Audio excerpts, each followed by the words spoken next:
Então, vamos para o contexto histórico que surgiu a carta aos Romanos. Em 54 depois de Cristo, morreu o imperador Cláudio. Então, o filho adotivo do imperador Cláudio chamava Nero e tinha 17 anos. E Nero imediatamente montou uma estrutura para ganhar terreno. Então, ele pediu ao Senado que divinizasse,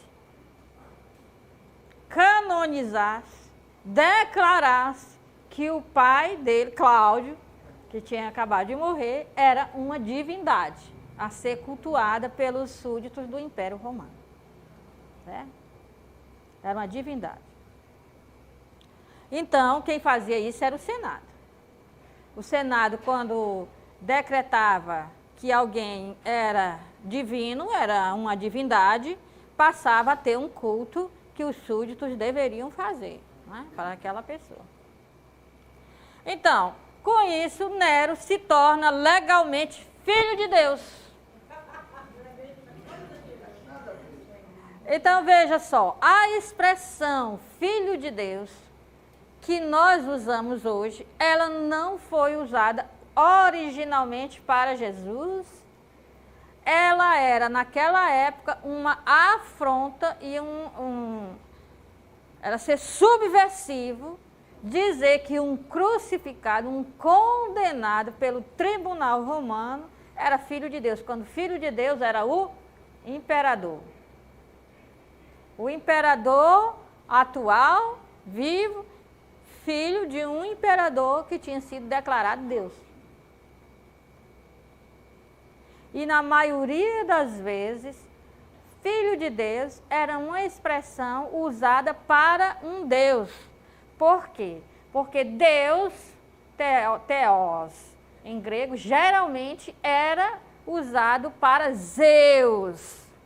E Zeus era um Deus muito sem vergonha, que tinha relação com tudo que era deusa e mulher e vivia tendo um monte de filhos. Então, os heróis, os deuses, eram chamados de filho de Deus, ou seja, filho dos Zeus. Então, via alguém muito corajoso, ou fez muita vantagem, ou muito inteligente, devia ser filho de Deus, ou seja, Zeus andou por aqui com a mãe dele, esse cara. Né? Então, Nero, né, humilde como era, se tornou filho de Deus. Muito bem. Então, Nero, imperador, filho de Deus, né? Então, ele se proclama o evangelho, porque só para a gente ter uma ideia de que quando as coisas estão na Bíblia, a gente pensa que entendeu, a gente deve desconfiar que não entendeu. Então, a primeira coisa é, filho de Deus, que nós usamos para Jesus, se nós disséssemos naquele tempo, poderíamos perder nosso pescoço. Porque filho de Deus é o imperador Nero. Não um cara que foi crucificado. Porque a cruz era para aqueles que queriam tomar o lugar do imperador. Era para os revolucionários. As outras pessoas morriam de outras formas. Cruz era para revolucionário. Quem quer tomar o lugar do imperador? O revolucionário quer tomar o local do poder constituído. Então, dizer que aquele que Roma condenou como um revolucionário condenou para mostrar que ninguém toma o lugar do imperador, esse aí não pode ser chamado de filho de Deus. E aqui a expressão filho de Deus? Aí é para já distinguir, que não se está falando do imperador, mas está falando Deus vivo, já não é Zeus. É uma expressão judaica para dizer o Deus de Israel. Deus vivo e verdadeiro, Deus vivo, o Altíssimo. Por exemplo, Lucas, que é um helenista e escreve para quem é grego, Lucas evita falar que Jesus é filho de Deus. Ele diz filho do Altíssimo. Poucas vezes Lucas tem essa frase, quando tem, é na boca de um anjo para dizer, não se trata de quem vocês estão pensando. Não é? Porque filho de Deus, as pessoas lendo essa frase ou ouvindo, pensavam no imperador. Mas Hoje não. Mas só que na hora que foi escrito, sim. Então, então quando eu ler e ficar me perguntando por que Lucas não usa a expressão filho de Deus, será que ele não acredita que Jesus seja filho de Deus, que Jesus tem esse relacionamento, não é? Com Deus, essa comunhão única, essa comunhão que a gente chama de mistério, porque não dá para dizer, indizível, impensável. Nossa cabeça não entra na nossa cabeça essa comunhão que Jesus tem com Deus. A gente chama de mistério, que é intraduzível, indizível, impensável. É demais para nós. Então, veja, aí está uma explicação. Você vai ler o Evangelho de Lucas e tem poucas vezes filho de Deus.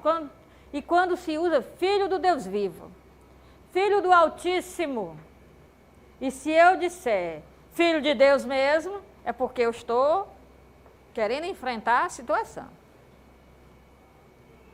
Eu estou querendo enfrentar que não é o imperador que é filho de Deus. Quem é filho de Deus é Jesus Cristo.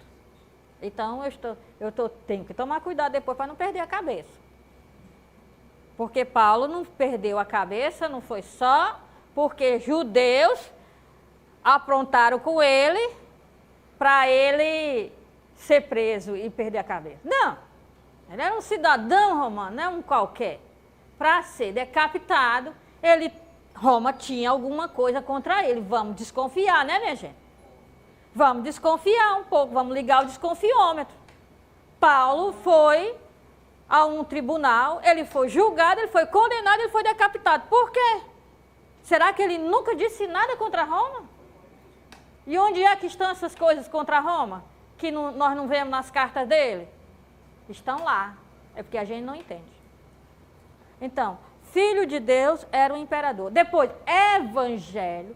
Paulo foi a primeira pessoa que disse que a mensagem de Jesus, tudo que Jesus ensinou é evangelho, que é boa notícia. Evangelho, quem dava evangelho era o imperador.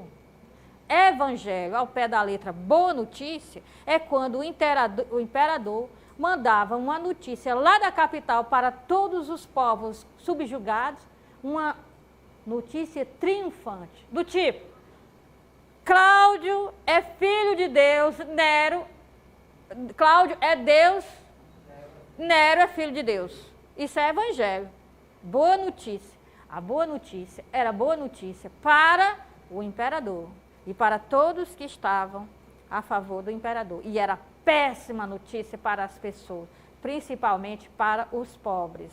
E quando Jesus leu o profeta Isaías lá na sinagoga, e conforme o Evangelho de Lucas, ele diz que é evangelizar os pobres, algo que era impensável, porque a boa notícia era para o imperador, sua corte, seus ministros, seus dignatários. E boa notícia é evangelho. E para os outros, era péssima notícia. Então, é muito irônico que um aumento de tributo, um aumento de impostos, que não era imposto de renda, que a gente tem que fazer daqui a pouco, a declaração, né? Eu ainda não fiz não, que eu estou pensando que eu ganho pouco e o leão quer tão mal que eu ganho. Né? Ganho pouco, coloco em comum, como é que eu vou explicar para o leão? Toda vez é uma confusão, como é que eu vou explicar para o leão que coloquei em comum? O leão não acredita em mim, né? Então, veja só, tributos não sobre renda, tributos porque você foi subjugado, seu povo, seu país, seus nobres, seus reis foram derrotados pelo Império Romano. Então, você tem que pagar para manter o Império Romano. Cada vez mais, deixar os povos subjugados na miséria, para que não tivesse condições de fazer uma revolução, e cada vez mais o Império Romano luxar. Então era boa notícia para os ricos, para os poderosos, para os pobres, a pior notícia que podia haver. Então, todo aumento de tributo, boa notícia. Eu vos trago uma boa notícia. aí era sempre notícia boa para o imperador. Era uma ironia muito grande. Paulo chama de evangelho a notícia que Jesus veio trazer. Que Deus é nosso Pai, nós somos todos irmãos, e nós não vamos ter que pensar e agir igual, nós vamos ter que nos perdoar uns aos outros, nos reconciliar uns com os outros, nos respeitar nas nossas diferenças, cuidar uns dos outros, amar uns aos outros, dar a vida uns pelos outros. Isso aí é bom para todo mundo. É bom para quem quiser se livrar da carga, do fardo, do peso do egoísmo. Agora, quem quiser servir a mamon, ao egoísmo, aí é uma péssima notícia. A notícia de Jesus também pode ser uma péssima notícia, dependendo da nossa atitude. Então, Nero proclama o evangelho, a mensagem triunfal de sua divindade por toda a extensão do império. O que é que Nero diz? Ide até os confins do império, anunciar essa boa notícia. Parece com alguma coisa dos livros que nós temos no Novo Testamento? Minha gente, em vez da gente sair por aí divulgando a notícia que é boa só para o imperador, vamos divulgar essa notícia que é boa para nós. Vamos divulgar a notícia que Jesus nos trouxe, porque aquilo sim é que é boa notícia.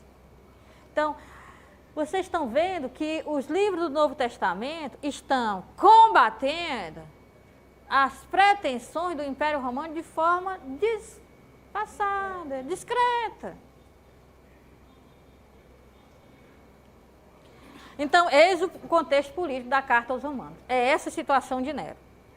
Então, um ano após a ascensão de Nero como imperador, dizem os estudiosos, no inverno entre os anos 55 e 56, em Corinto, dizem os estudiosos, não me pergunte quais são as provas, mas é aceito pela maioria. Paulo escreveu a carta aos Romanos, um ano após a ascensão de Nero. Então, por favor, não é a troco de nada que Paulo escreve aos cristãos que estão em Roma, que ele, sem ter ido ainda a Roma, ele não fundou essa comunidade, não foi fundada por ele, ela já existe. Ele escreve uma carta, que até agora ele só escreveu cartas para quem ele conviveu, para quem ele foi lá na comunidade, mesmo as comunidades que não foram fundadas por ele visitou, ele esteve presente, ele conviveu. Tinha que ter convivido alguns meses, ou um ano, ou mais de um ano com essas comunidades. Manter um relacionamento de convivência e depois escrever a elas. Dessa vez ele escreve para uma comunidade desconhecida, que ele conhece só algumas pessoas. A comunidade mesmo é desconhecida para ele. Um ano, ou mais de um ano, mas certo é que é logo após a ascensão de Nero. Por quê? Sem motivo? Aí ele tem que ter. Ele tem que ter tido motivo. Aí tem. Vamos desconfiar. Aí tem. Então, essa coisa, Filho de Deus, Evangelho, que era coisa do Nero, vai aparecer nas cartas de Paulo. Então, uma carta... Primeiro, eu já vi tanta confusão de aluno, quando eu ensino as cartas de Paulo. No ano passado, a professora Tânia não podia ensinar essa matéria dela, ela é catedrática, ela é a melhor que eu já vi até agora em Paulo. Então, ela estava muito atarefada com a tese de doutorado, e aí eu assumi para que ela pudesse, fazer a tese dela com tranquilidade. E começa aquela coisa. Paulo escreveu epístola ou carta? Aí eu disse, bom, eu vou começar esse curso na livraria Paulo, então eu vou conversar com o professor Ari Sidu, de latim, um homem culto, que não só é professor do idioma, mas também da literatura, da produção literária em latim. Cheguei para ele e disse assim, o que é epístola e o que é carta, porque eu não estou falando de termos de agora, eu estou falando dos termos daquela época. Ele disse, epistole é carta em latim. Então, muito bem, epístola é carta. Paulo escreve carta ou epístola? Depende se você está falando em latim ou em português. Se em português é carta. Se você quiser falar o termo técnico em latim, é epístola. Não é pistola, é epístola. Certo? Então, a epístola, né, ela tem a parte que é introdutória e o corpo. Ela se divide principalmente nessas duas grandes partes. O principal é dito no início. O corpo da epístola é só um desenvolvimento, a argumentação, os exemplos, a conclusão. Mas o que, gente, é simples. Narrativa antiga, narrativa crônica antiga. Olhe para o prólogo. No prólogo do Evangelho de Lucas já se diz tudo que Lucas vai dizer no Evangelho. O prólogo de Atos dos Apóstolos já diz tudo que vai dizer. Se é uma exortação doutrinária, a exposição de um ponto doutrinário, Carta aos Hebreus, por exemplo, tem o exódio. No exódio, no início, já tem tudo que vai ser trabalhado na Carta aos Hebreus. É uma epístola. Então, vamos saber o que é as partes. Então, a primeira parte de uma epístola chama-se em latim, porque era a forma como se escrevia. Quer dizer, Paulo é um homem de 3 mundos. Você quer saber como é que se escreve? Primeiro, a epístola era um gênero literário muito conceituado na antiguidade. Não era todo mundo que sabia fazer uma epístola. Tanto que existia pessoas, antes da Central do Brasil... Estamos voltando ao antigo, porque agora ninguém sabe fazer mais. Então, antes de existir a Central do Brasil, já existia no Império Romano as pessoas que sabiam fazer uma epístola. Então, tem epístola, quando a gente vai estudar, a gente morre de rir. Porque tem epístola de uma esposa para o seu marido. Eu fiquei sabendo que você foi liberado do exército, e em vez de você vir para casa, você não apareceu, mas eu fiquei sabendo que você foi liberado de estar no campo de batalha. O que você está fazendo que você não veio para casa? Tem epístola de um jovem dizendo, papai, o senhor viajou, e eu não sei se o senhor se lembra que o senhor vai comprar tal coisa de presente. Hoje seria um videogame, mas naquele tempo não era. E o senhor me traga esse presente, porque se o senhor voltar desta viagem e não trouxer o meu presente, eu nunca mais falarei com o senhor. Desse jeito, tem epístola. Então a gente analisa vários tipos de epístola. Era um gênero literário conceituado. Nem todo mundo sabia fazer, existiam as pessoas adequadas para fazer a epístola, e a epístola servia para tudo, até para ser uma epístola para ninguém. Para ninguém. Eu imaginava um personagem, eu queria expor um assunto, imaginava um personagem, mandava a pessoa que sabia escrever a epístola escrever, eu assinava, bastava assinar. Eu assinava, mandava reproduzir e saía por aí distribuindo. E aí eu expunha o meu ponto de vista. Podia ser, eu tinha epístola para... Eu descobri que se eu plantar um feijão marrom com um feijão branco, dá esse tipo de feijão. Fazia uma epístola para contar. Para quem? Para todo mundo. Mas aí eu imagino um personagem para quem eu me dirijo e conto. Então, a epístola, ela seguia uma regra. Então, tinha pessoas que sabiam fazer epístola e eram contratadas. O assunto é esse. Aí a pessoa floreava. Fazia tudo como... E aí, quem sabia assinar, assinava.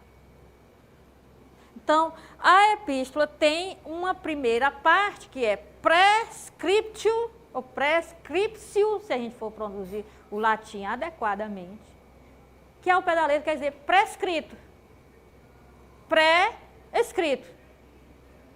E tem o corpus, que é o resto. Tem 2 partes grandes. Então, prescriptio quer dizer escrito antes. É a primeira coisa, antes do corpo, antes de tudo. É a primeira coisa. É a abertura da carta na antiguidade. Por que eu estou falando isso para vocês? Vocês vão já saber. Então, em português seria prescrito. prescrito da carta aos Romanos está no capítulo 1, versículo de 1 a 7. Nesses primeiros versículos é o chamado prescriptio da carta. O prescriptio era dividido em 3 partes. É importante, não pense que eu estou enrolando você, não. Superscriptio quer dizer escrito principal.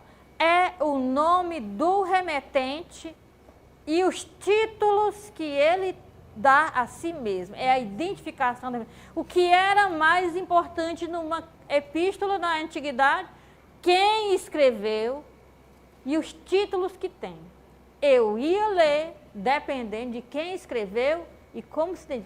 Do Cláudio, não sei de quem, ministro, não sei do que, senador do Império Romano.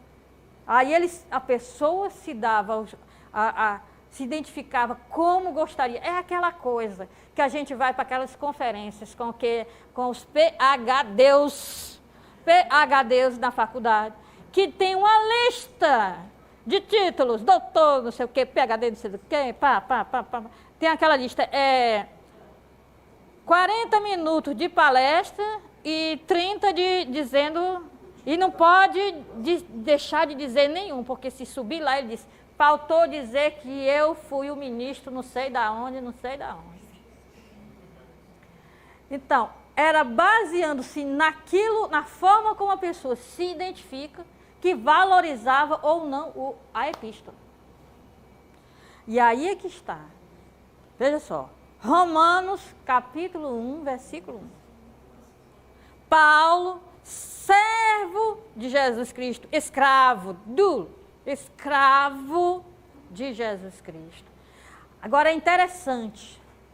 Está igual na sua Bíblia. Pode olhar na Bíblia, então não tem problema não.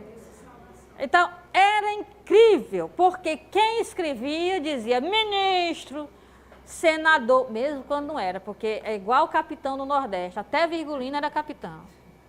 Capitão era todo mundo que queria ser uma autoridade, e doutor também, né? Doutor é pessoa... Coronel. Coronel era todo mundo que queria ter uma autoridade.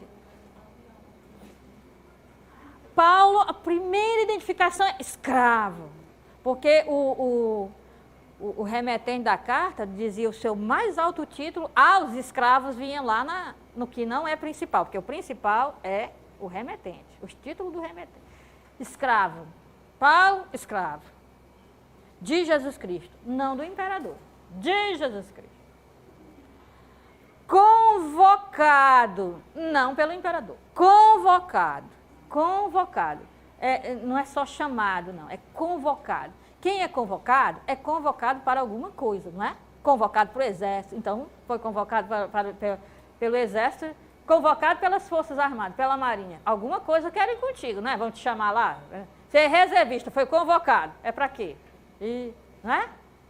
Então, convocado a ser apóstolo. Apóstolo quer dizer enviado, mas enviado em uma missão oficial. Apóstolo era aquela pessoa... Quer um exemplo de apóstolo nos evangelhos? Pôncio Pilatos.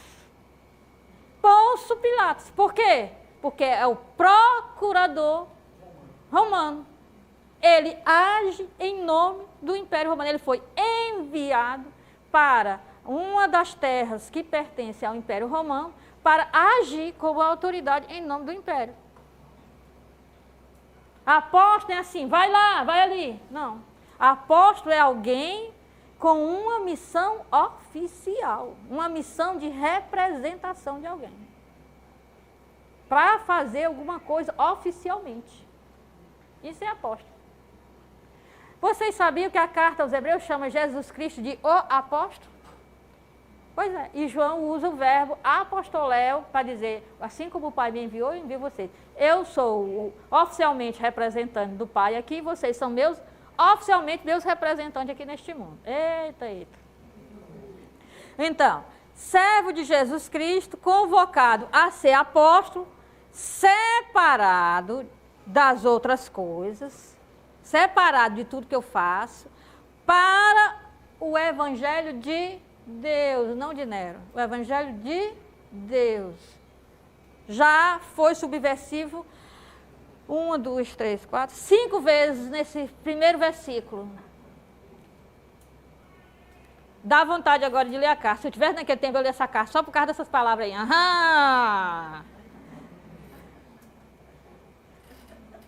E aí é que está, que lá no finalzinho desse nosso momento hoje, eu vou dizer a continuação desse versículo. Porque como o superscriptio, quer dizer, aquilo que é o escrito principal, que é o superior, ele é o mais importante. Paulo vai se identificar e ele vai esticar agora, não vou dizer agora, porque senão acaba o suspense, vocês não ficam até o final. Ele vai esticar isso aí, e aí é que está a teologia da carta toda, nessa coisa que ele vai ampliar essa coisa do remetente, ele vai ampliar, e aí é que está a teologia todinha da carta, nessa ampliação do versículo 1.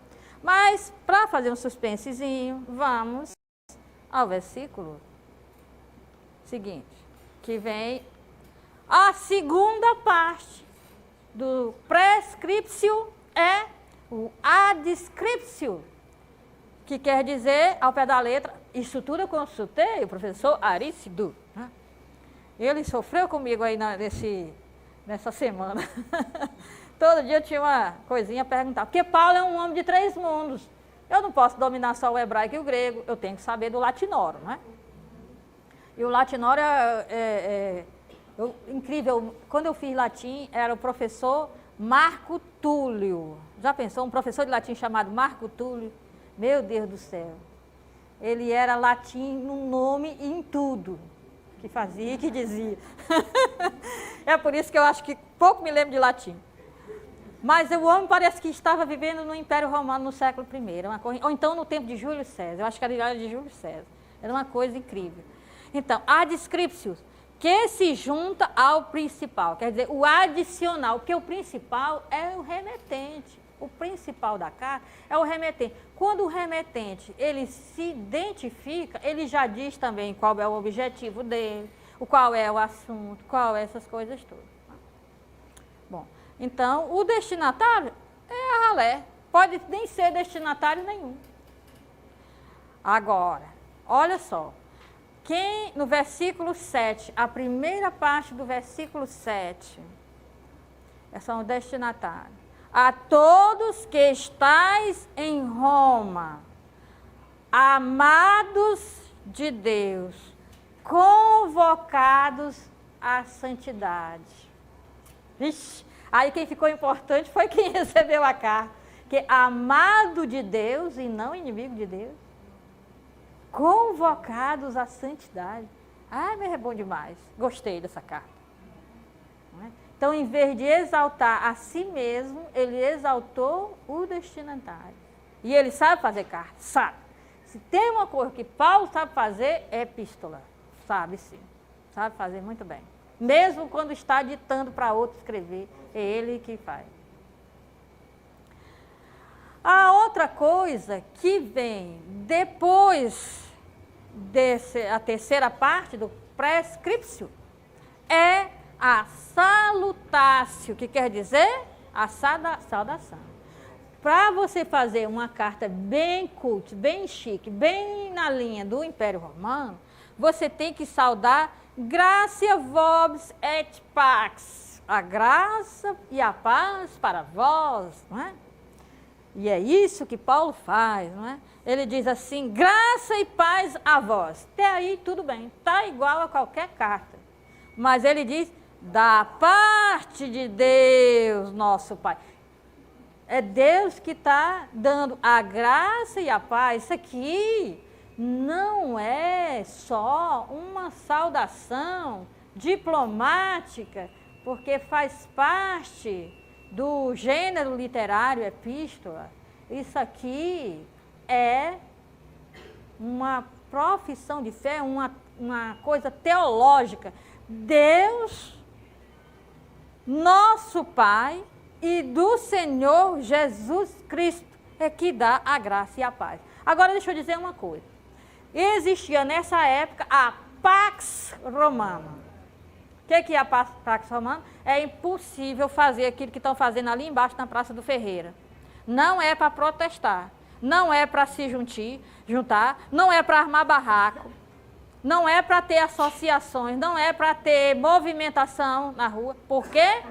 Porque é daí que nascem as revoluções. Pax Romana quer dizer sem confusão. Todo mundo é obrigado a viver em paz com todo mundo, para que o império permaneça inatingível. Duas pessoas brigando na rua, separa. Separa porque senão dali sai uma revolução. Por que Paulo foi preso lá em Jerusalém? Diz o Atos dos Apóstolos que na hora que Paulo abria a boca, todos os judeus que estavam por perto, eram os adversários de Paulo, gritavam junto. Quando gritava, chegava a tropa romana. O que foi? É proibido ter confusão, eles estão todos gritando ao mesmo tempo, está tendo uma confusão. Paulo foi para o templo, não é? Cumprir um voto, fazer as suas orações. Estava lá tranquilamente fazendo as orações. E aí alguém gritou, chega, socorro, acorde. Acorde é se ele fosse nordestino. Bom, mas, atenção. Aqui este homem introduziu um grego, quer dizer, um não judeu. Grego é todo mundo que não for judeu. Um grego no templo, era proibido. Aí todo mundo, começa aquela confusão. Ali, no canto, está a fortaleza Antônia, cheia de soldados romanos. Desce o centurião imediatamente. O que está acontecendo aqui? Ele. Quem foi que provocou isso? Ele. Prende quem? Paulo. Por quê? Porque por causa de Paulo teve confusão. Não pode ter confusão. Pax Romana. Aqui não é a Pax Romana. Aqui é a paz que vem de Deus. Não é porque somos obrigados a viver em paz para que o império fique inatingível. Aqui é que Deus nos proporciona a paz. Por quê? Porque há reconciliação. Ele se reconciliou conosco, nós com ele e entre nós. Deus se reconciliou conosco através de Jesus Cristo. Nós estávamos contra ele, nós estávamos no pecado, nós fazíamos só a nossa vontade. Na renúncia de Jesus, na doação da vida de Jesus, Deus aceitou isso como sendo todos nós dando a nossa vida a ele. E aí, nós nos reconciliamos com ele. Por isso que não dá para ter comunhão com Deus sem reconciliação. Vai lá. Sabe que teu irmão tem alguma coisa contra ti? Vai lá, faz as pazes, depois tu volta aqui para fazer tua oração. Então, é uma paz que vem da reconciliação, que supõe perdão das ofensas. Perdão quantas vezes? Quantas forem necessárias. É uma paz que não é do Império Romano. É a paz da parte de Deus, não da parte do imperador. Que esse Deus é nosso Pai, não é aquele que nos foi imposto, não é o imperador. É o Deus nosso Pai. E nós sabemos que Ele é nosso Pai porque Ele é o Pai de Jesus Cristo. E Jesus Cristo nos contou que Ele é nosso Pai. Agora temos um problema aí. Senhor, Kyrios é o título do imperador. Senhor é unicamente para um imperador. Ninguém no Império Romano pode ser chamado de Senhor, a não ser o imperador. Senhor é o título do imperador. Eita! E agora? Nós dissemos toda hora, Senhor Jesus Cristo, não tem problema nenhum. Disser Senhor Jesus Cristo naquela época. Agora vocês estão entendendo por que Paulo perdeu a cabeça? Pois é. Ele escreve isso para os romanos. Para onde é que vai essa carta? Para Roma. Para o olho do furacão. Mas as cartas que ele escreveu foram na cadeia, não, né? Não. Teve só algumas. Tem as cartas do cativeiro, né? São típicas. Eita. Então, detalhes importantes. nós temos que notar nesse início da carta, no prescriptio, quais as informações importantes que Paulo diz de si mesmo e sobre seus destinatários. A teologia da carta já está aí. Quem é Paulo, para quem escreve e a saudação que ele faz. Isso aí, principalmente, quando Paulo vai se identificar, aí é que os detalhes que vão ser o que vai ser a carta, que foram os versículos que nós não lemos aqui, do versículo 2 ao versículo 6, o que será que esses detalhes desses versículos podem nos orientar a fazer uma leitura correta de Paulo. Ô, irmã Ida, assim, eu fico pensando da extensão dessa carta, assim, até onde ela pode chegar para ter essa importância de fazer Paulo perder a cabeça. Porque, por exemplo, você falar do Império dos Estados Unidos, né? Em relação aqui à América Latina. E você está no Ceará, lá em Senador Sá, que não tem nem no mapa, e escreve uma carta revolucionária dessa. Então, como é que ela pode chegar à cabeça do Império? É isso que eu fico assim. Como é que ela vai chegar ao Obama agora? Pois é. Acontece que o Obama tem um império ideológico e capitalista, mas não político. Lá os Cafundó, de onde você escreveu, não é administrado por Obama. Não existia como não pertencer ao Império Romano na época que Paulo escreveu. As autoridades romanas estão em todo lugar.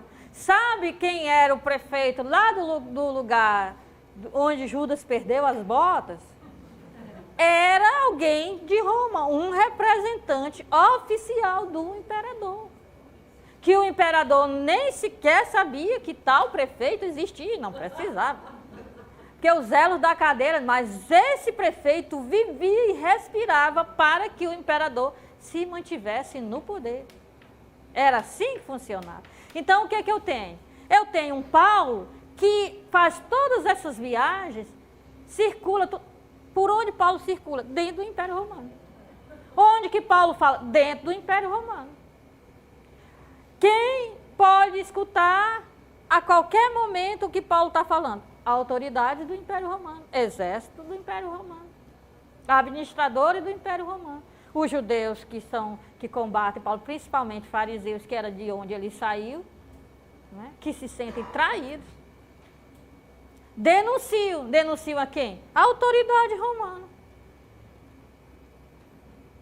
Paulo acha que é tão complicado ser julgado nas colônias, em qualquer colônia do Império Romano, do que em Roma. É preferível ser julgado em Roma. Primeiro, porque o julgamento vai ser mais imparcial. Porque se for em onde mora muito judeu, os judeus foram expulsos de Roma, tem poucos.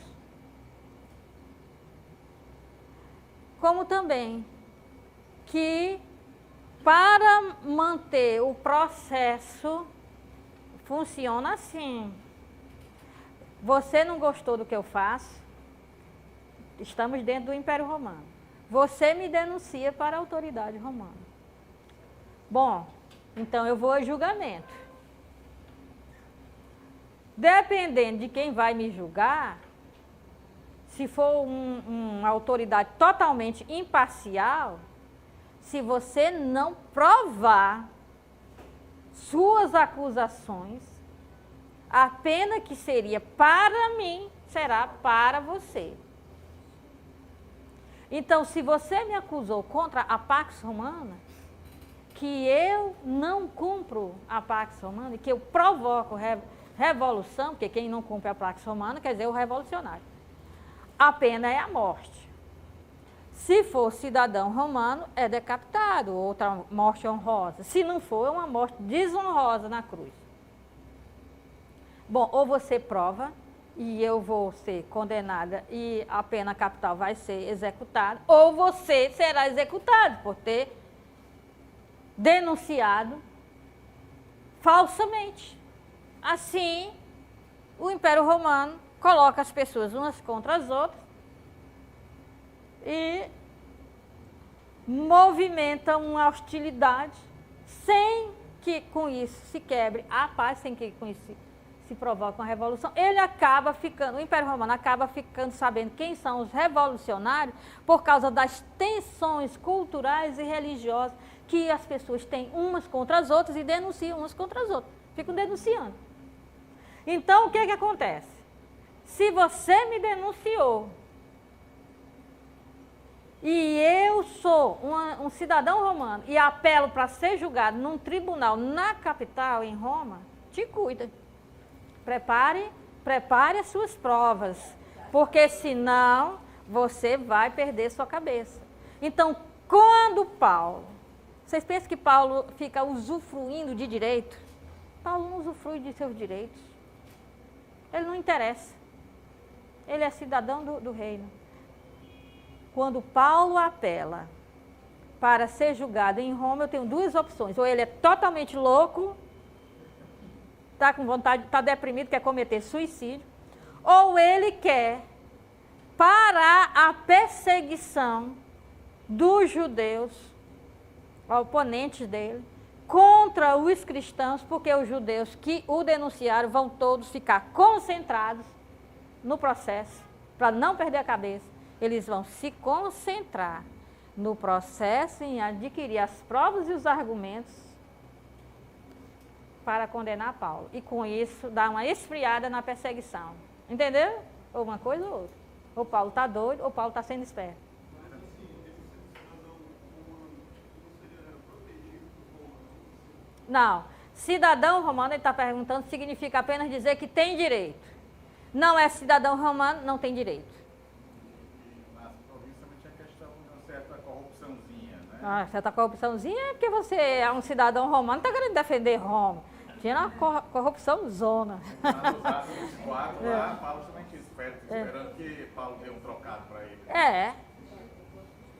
Félix, que era um dos possíveis que ia julgar Paulo, queria um dinheirinho. É tão estranho, a gente nem lida com pessoas que dizem assim, bom, eu poderia lhe multar, mas se uma onça sair do mato, aí você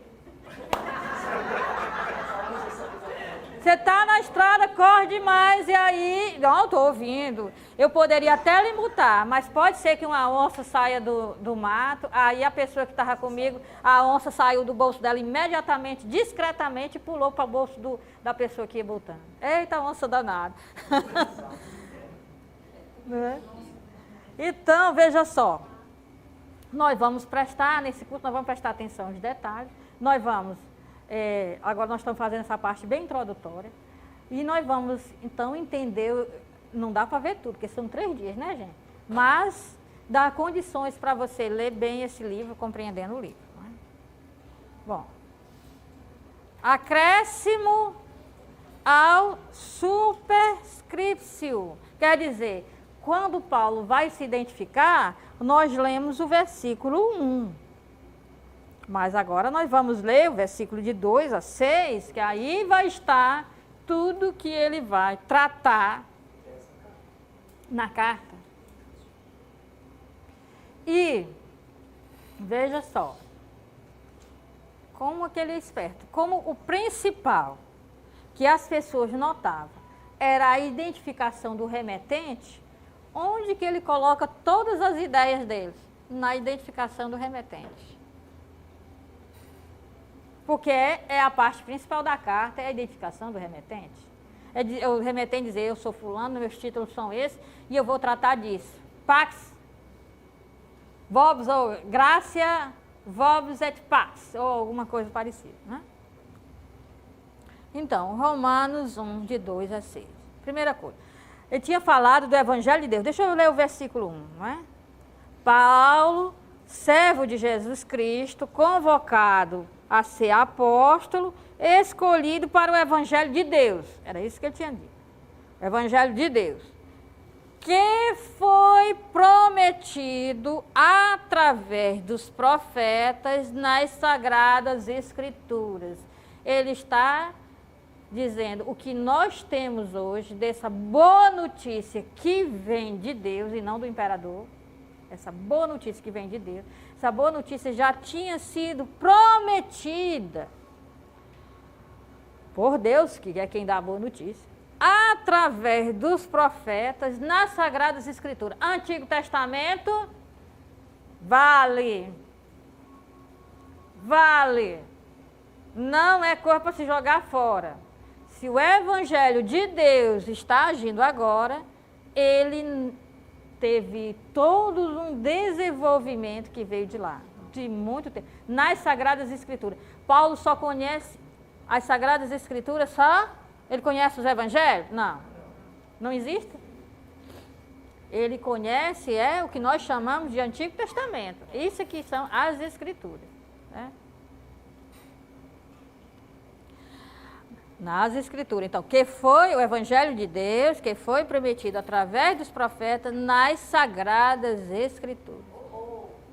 E, por exemplo, se ele está num mundo pagão, gentil, grego, não sei o quê, Roma, eles conhecem essa linguajar de profetas, Sagradas Escrituras, Filho de Deus, Filho de Davi.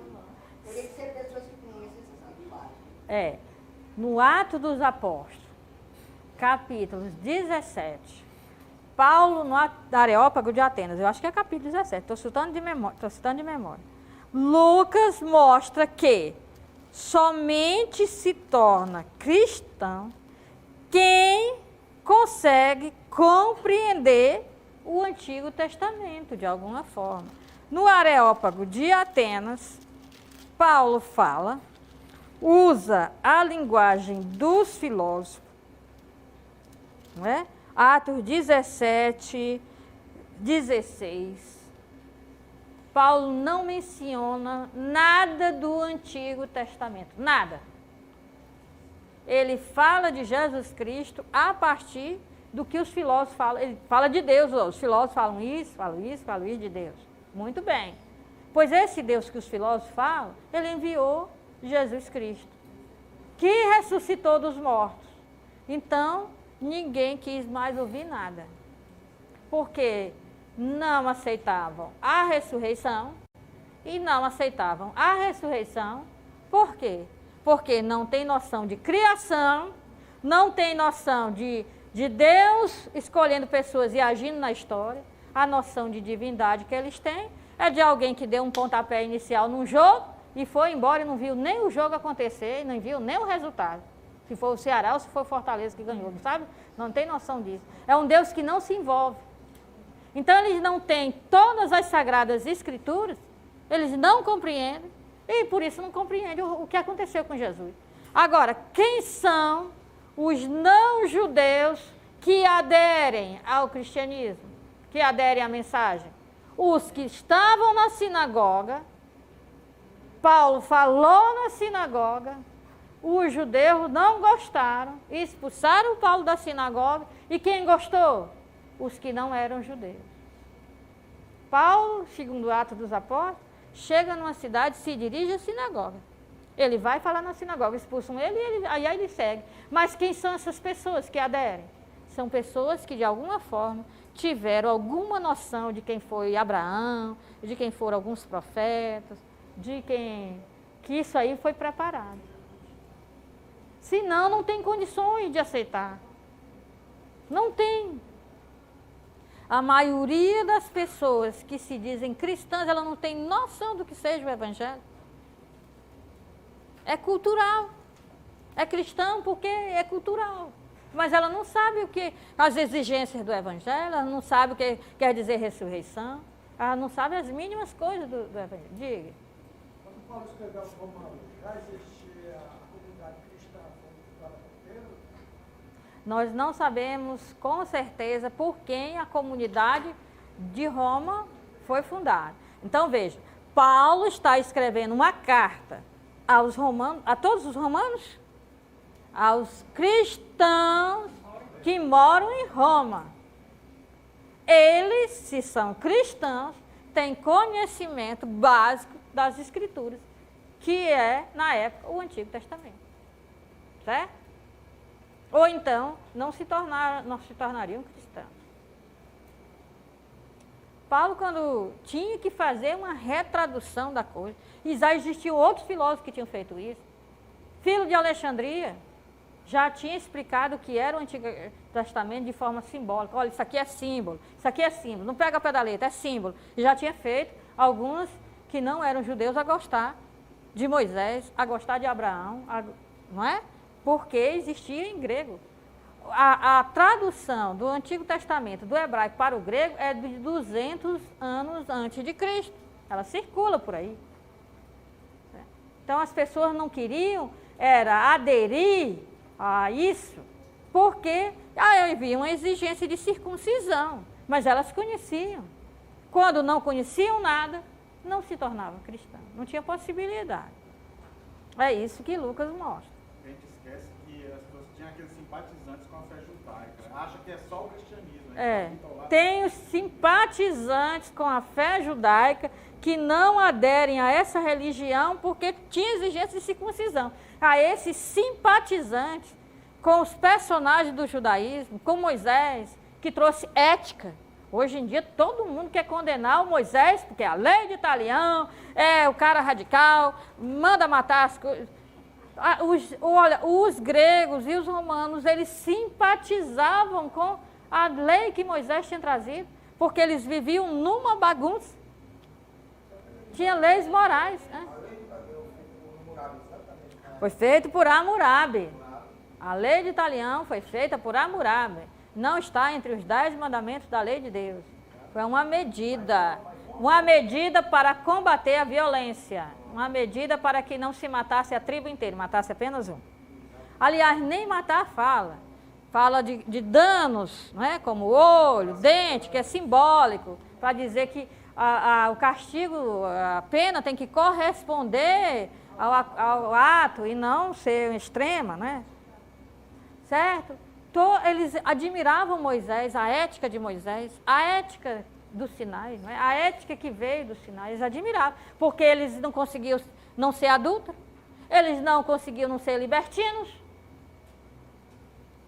E Moisés, há séculos atrás, já tinha regido sobre isso. Se até os deuses deles eram assim, libertinos, até os deuses romanos e gregos eram libertinos, como é que as pessoas não seriam? Entende? Então, já admiravam, e o impedimento era a circuncisão. Então, veja só, o evangelho de Deus, prometido através dos profetas nas Sagradas Escrituras, é um evangelho a respeito do seu filho. É uma boa notícia a respeito de seu filho. Quem? O Nero? Não, Jesus Cristo. Não é? Nascido da estirpe de Davi segundo a carne. Ora, da estirpe de Davi quer dizer Messias. Essa frase, da estirpe de Davi, quer dizer Messias, rei dos judeus. Subversivo. O rei prometido pelos profetas. Quem é que traz a boa notícia?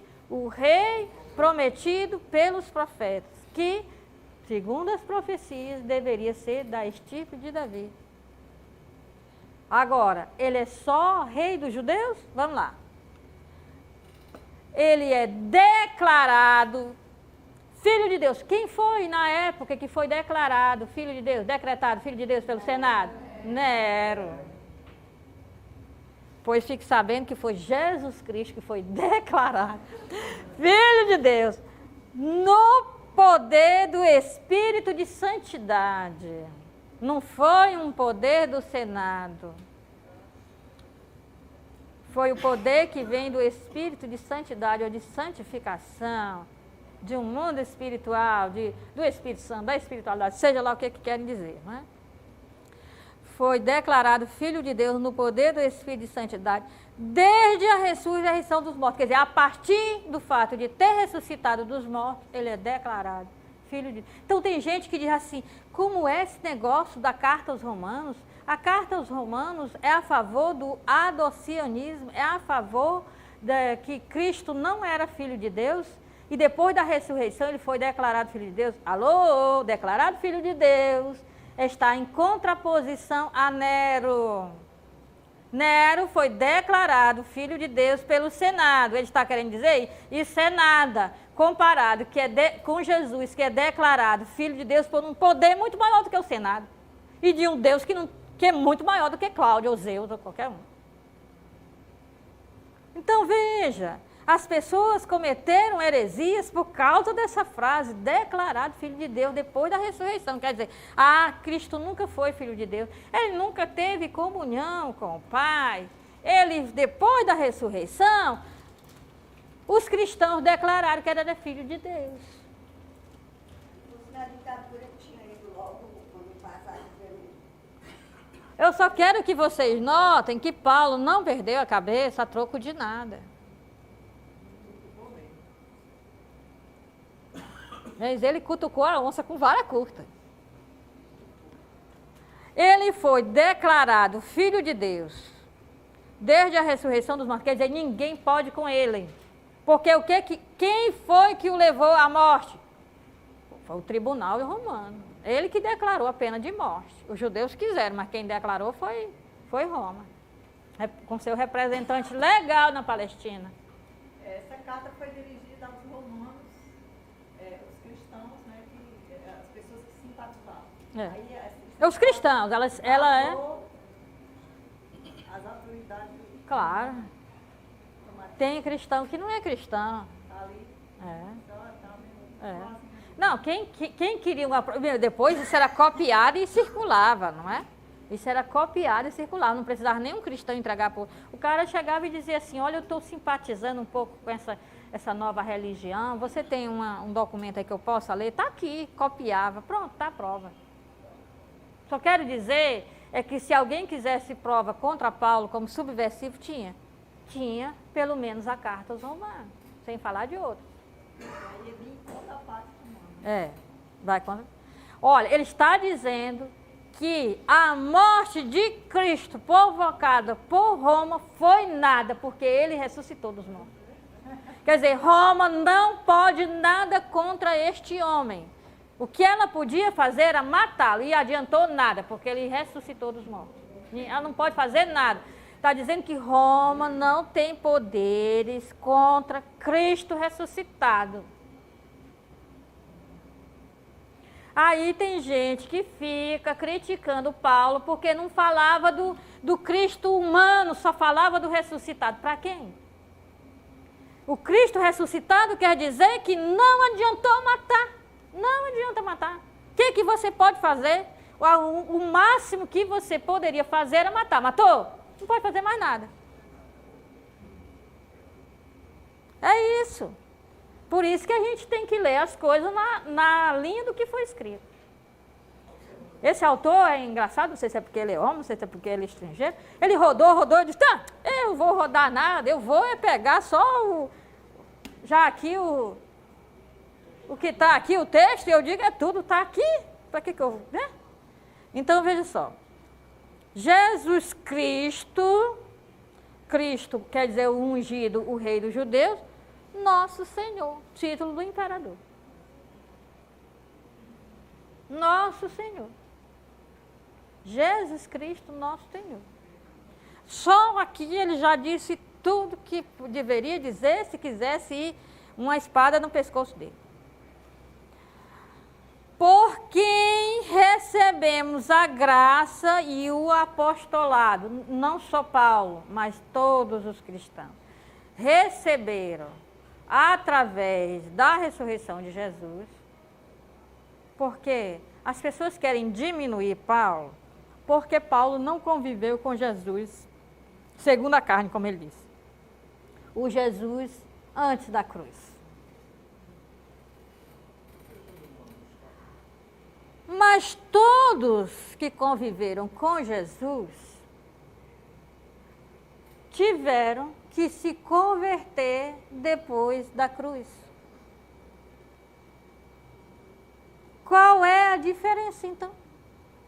Alguém que nunca conviveu com Jesus segundo a carne, nosso caso, estamos aqui conversando com ele.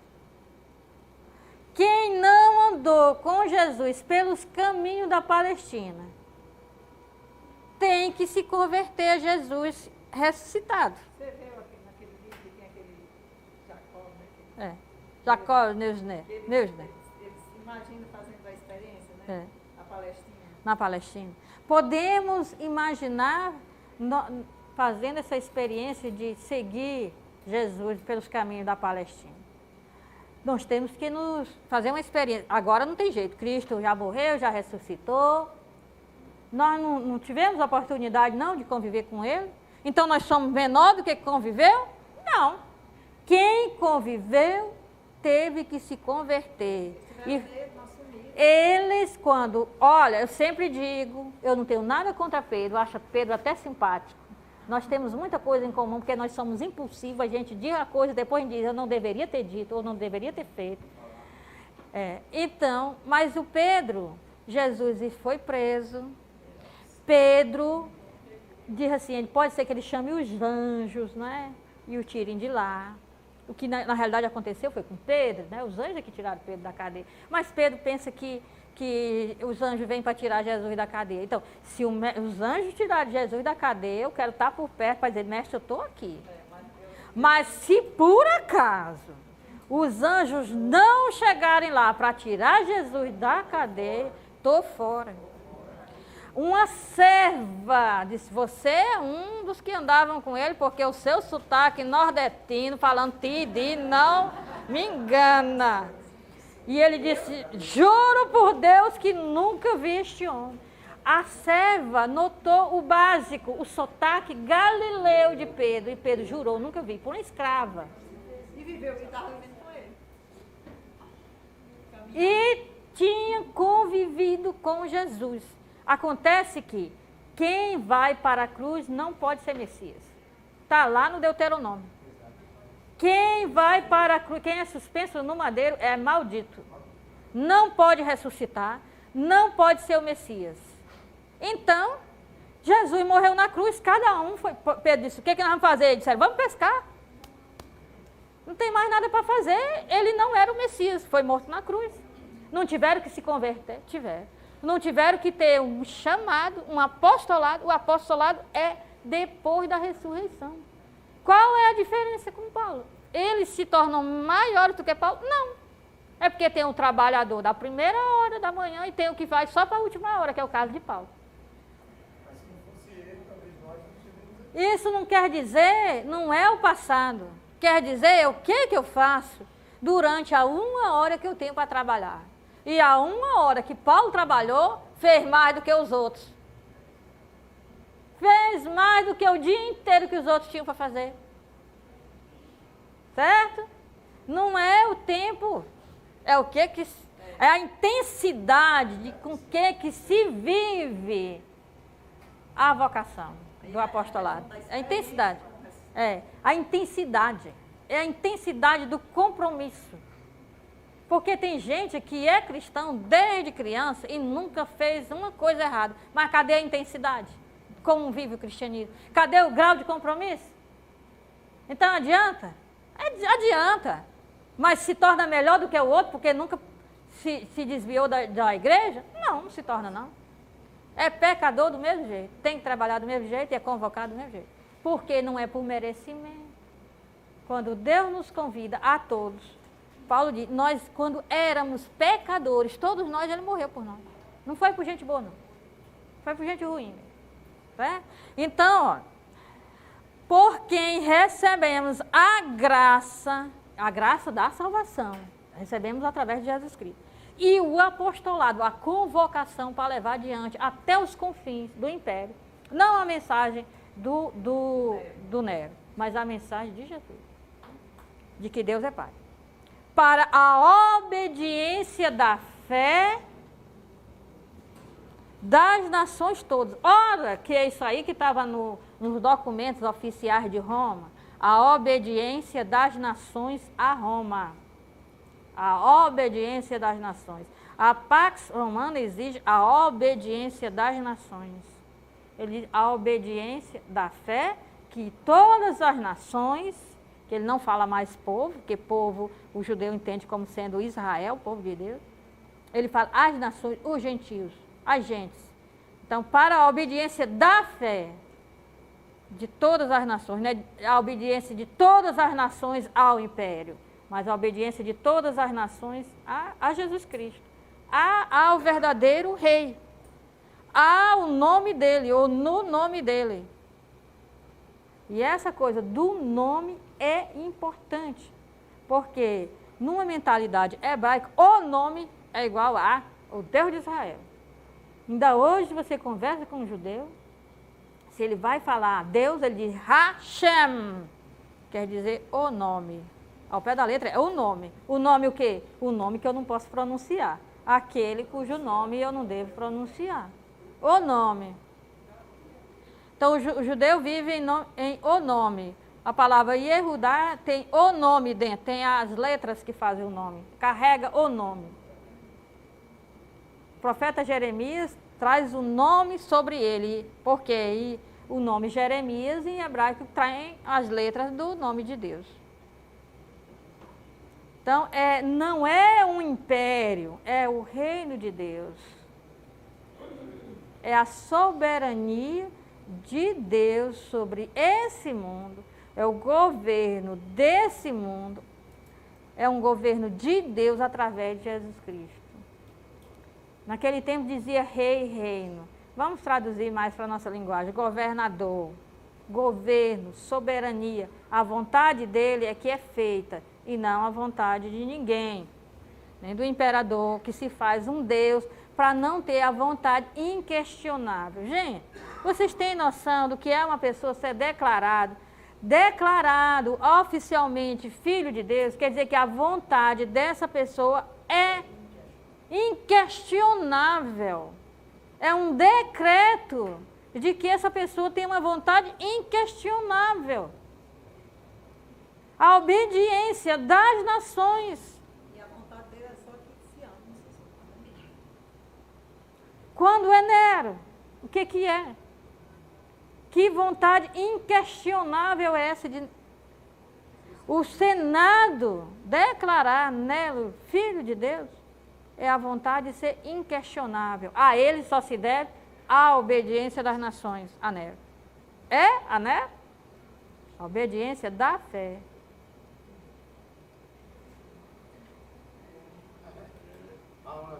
Paulo é Paulo. E todo mundo acha que ele é um pelego, né? Que ele é o bajulador dos romanos. É um bajulador dos romanos. Perguntas, porque aí agora nós temos que parar com o conteúdo, porque vocês já sentiram como é que vai ser, não é? Ainda bem que não estamos na ditadura militar. A Selma já está ali. Eu deixo esse espaço para a gente responder algumas questões, ou vocês fazerem alguma colocação. É importante sentir o que vocês estão, como vocês estão. É diferente, não é? O autor falou, é diferente. Não é assim que se costuma ver Paulo. Principalmente a carta aos Romanos, que todo mundo achava que era uma carta bajular os romanos. Diga, querido. Você vai falar alguma coisa sobre a questão da homosexualidade?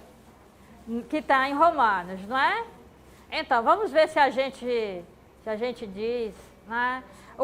A leitura que o autor faz da carta ao Romano é uma leitura político-sociológica, né? Nessa linha que eu estou. Só que ele é bem radical, ele não é assim tão maleável quanto a Ilha, né?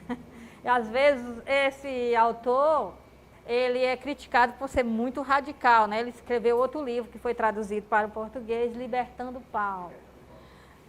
Então ele é sempre bem radical nas posturas dele. Nós não somos tão radicais assim, mas não podemos deixar de notar que essas coisas estão na carta aos Romanos. Agora, posso tratar. É interessante porque não é nada, eu já vou dizer, não é nada do que se aparece hoje. É um dado cultural e religioso, porque a questão do homossexualismo era uma questão de cultura. Era praticada muito pelo Império Romano, mas não como simplesmente uma opção, mas como um fortalecimento do exército. Você acha estranho? Não. Se vocês acharem estranho, assistam o filme Troia. Não, Alexandre. Alexandre. Cada homem poderoso tinha o seu companheiro. Era alguém de dignidade igual. Alexandre, por exemplo, é macedônio, não é judeu. Né?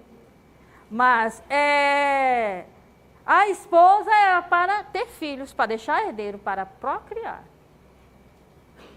E como ele é um general, ele é um combatente, ele é um filho de Filipe, é louvável que tenha o companheiro, e um companheiro fiel, porque é assim que o exército se fortalece.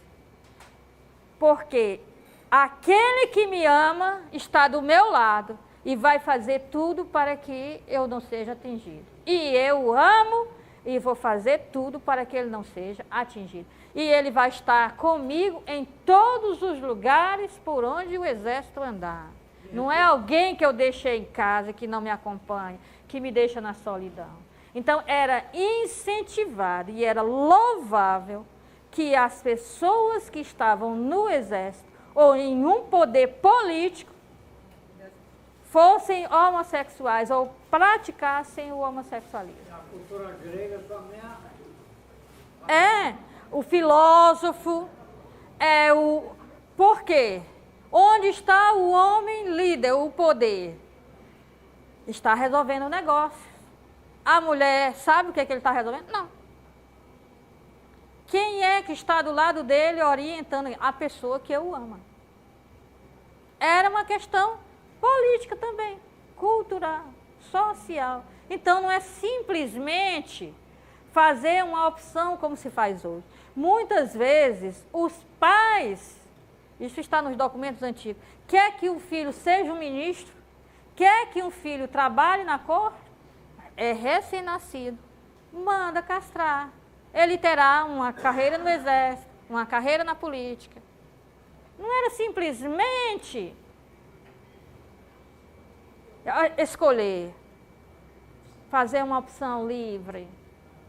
Às vezes a pessoa já era determinada a isso, porque era uma carreira política, era uma carreira no exército. Os pais já cuidavam disso, entre os gregos, entre os romanos. E Paulo vai dizer que isso que era um dado cultural se tornou uma libertinagem, não só entre os romanos de uma maneira geral, mas entre os cristãos.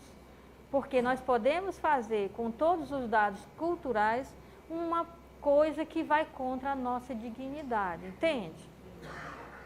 Então, não é a mesma coisa que hoje. Pode ser, se a pessoa quiser tratar a sua dimensão sexual como um motivo para a libertinagem, para não respeitar a si mesmo e aos outros. Mas aí é uma decisão de caráter, é uma questão de comportamento, não é? Então, se pode, o hétero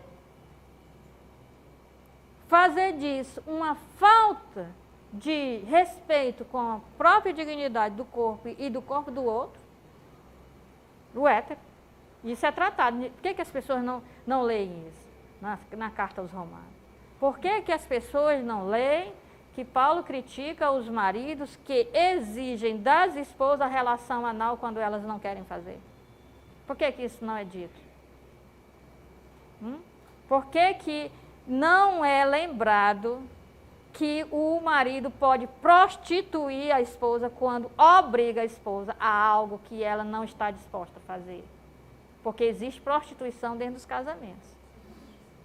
Né? O que ele está falando é da dignidade de nós sermos filhos de Deus.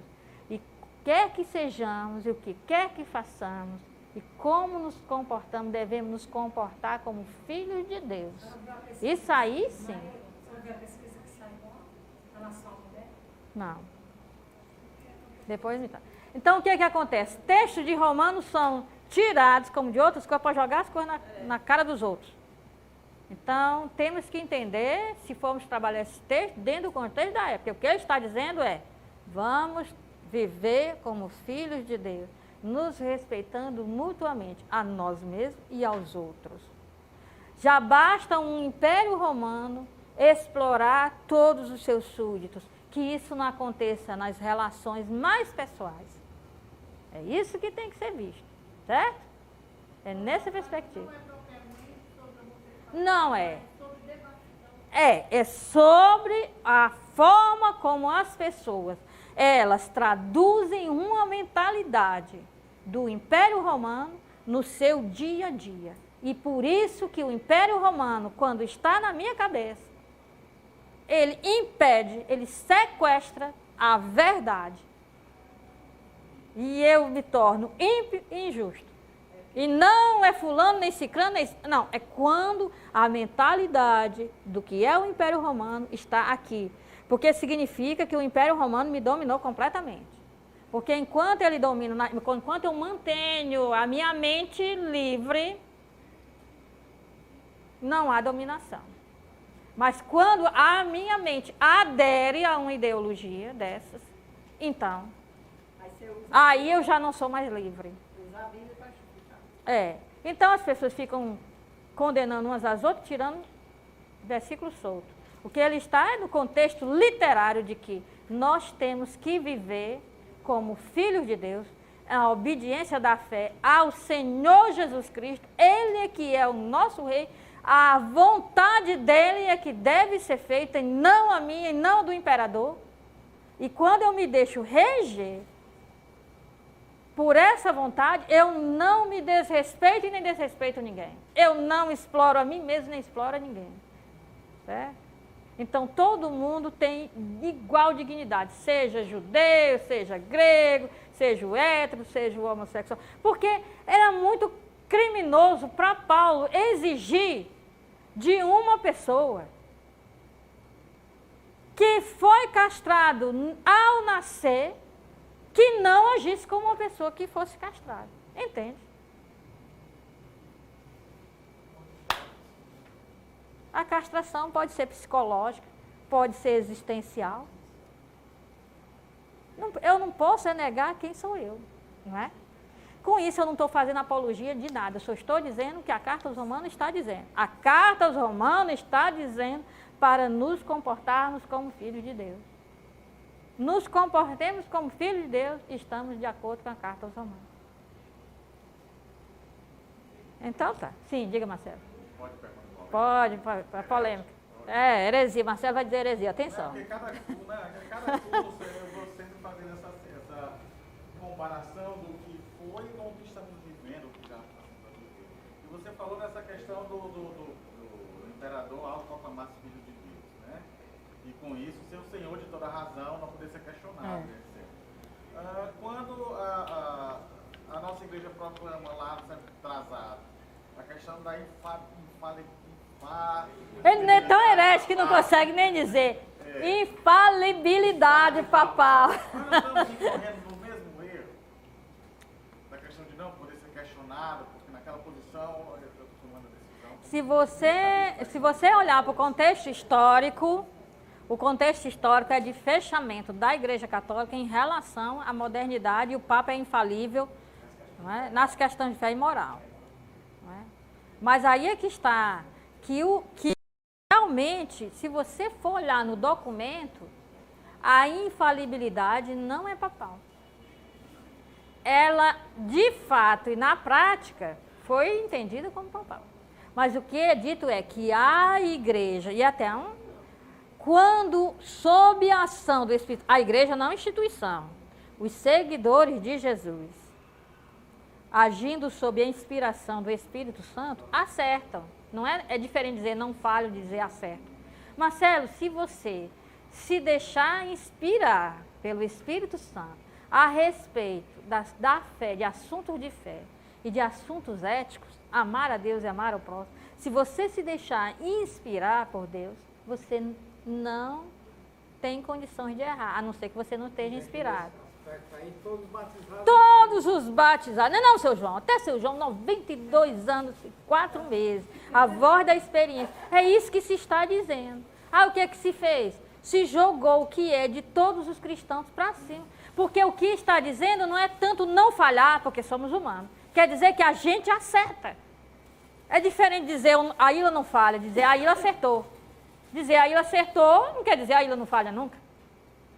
Quer dizer, se a Ilha se deixar inspirar por Deus e tiver o firme propósito de fazer a vontade de Deus, se deixar inspirar por Deus, ela acerta. Mas o problema era um problema histórico, para dizer o Papa faz o que ele quer em assunto de fé e moral. É óbvio, porque ele não pode mais fazer em assuntos políticos, que o tempo é outro. É óbvio que é só a fé e moral, que era o que restava ao Papa, é óbvio. Quer dizer, qualquer cristão batizado abriu a sua mente e o seu coração para a inspiração do Espírito Santo, torna-se infalível. Exatamente, acerta. É isso. Isso é bíblico. Pois bem, ditas as heresias costumeiras e as não costumeiras, vamos em paz, com a graça de Deus, a graça e a paz de nosso Senhor Jesus Cristo. E leiam o livro, viu, para vocês fazerem perguntas aqui sobre o livro, tá bom? Vamos com Deus, minha gente.